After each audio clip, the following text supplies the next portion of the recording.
Hi guys, Bread Lover here. I had posted a long time ago a very ancient method of using the blend tech and then using the strainer to strain out the hard particles of the wheat berry. But I finally broke down. I got the Nutrimill to grind my grain very simply. It's got a very large bucket.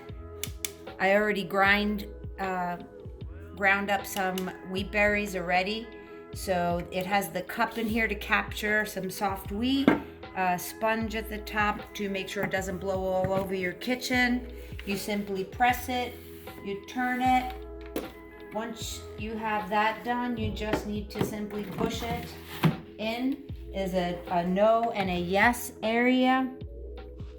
Once you push it in,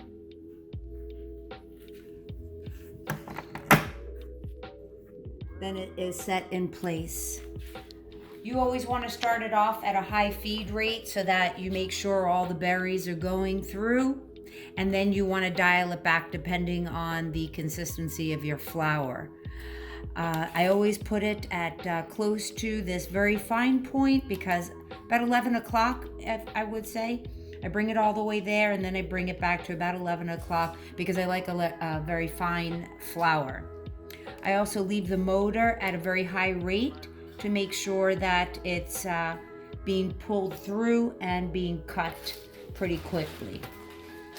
You could play around with the settings. Usually this is what people leave it at. The wheat berries are at the top. It's got this extra collar so that I can put in a large amount of grains. Right now I have hard white wheat and hard red wheat because I'm doing a large baking, and these are the grains that I have, and I like the taste of either one. So when I put them together, I like it even more. So that's what I do. I put the top on it, but know that you're going to turn it on. It's going to be a bit loud, and then you turn it back. You'll hear the speed of the motor go a little bit quicker to grind the grain pretty quickly and fine. And then you have to let it go for about another 5 to 10 seconds to let the grains clear out of the system. And you can do that by allowing another 5 to 10 seconds of running time. So here we go. We're going to try it out. Bring it all the way to the end. I bring it all the way to the end so that the hopper is all the way open, and that allows the grains to come in.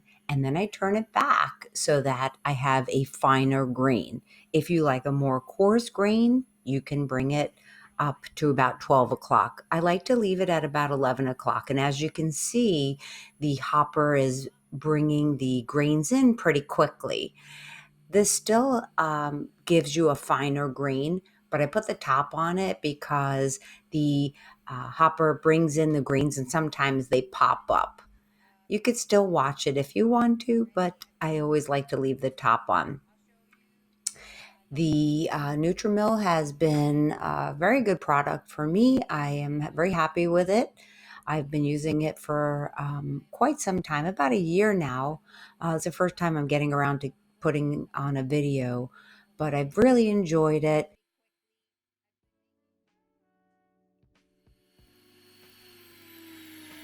So it's been a lot of fun. I'm not done. I'm just going to show you what the flour looks like because, as I said, when you are fully done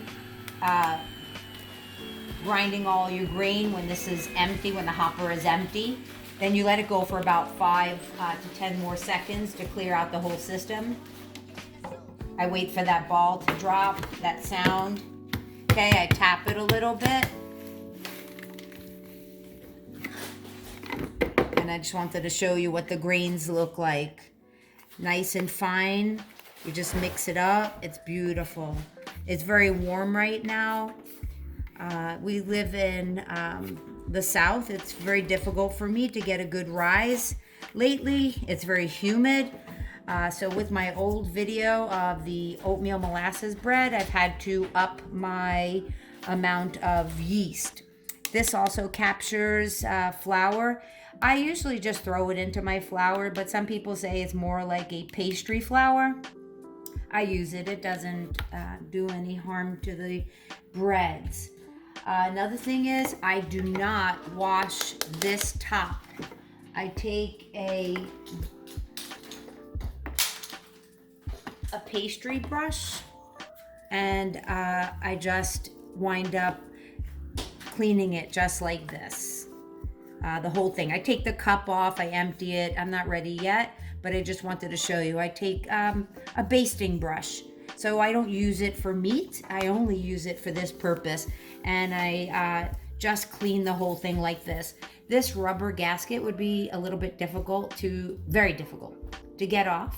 So I don't bother playing with it. I just make sure that, and I don't bother trying to wash this and getting water stuck in there. So I take the cup off and I brush this whole system down here, but I do wash this bucket down here and I don't wash anything else. So I hope you've enjoyed the video. Hopefully you'll consider getting something like this.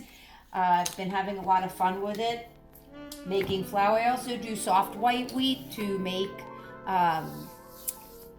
dough for pizza and banana bread. So if you like this video, please comment, give me a thumbs up, and if you'd like, you can subscribe. Have a great day.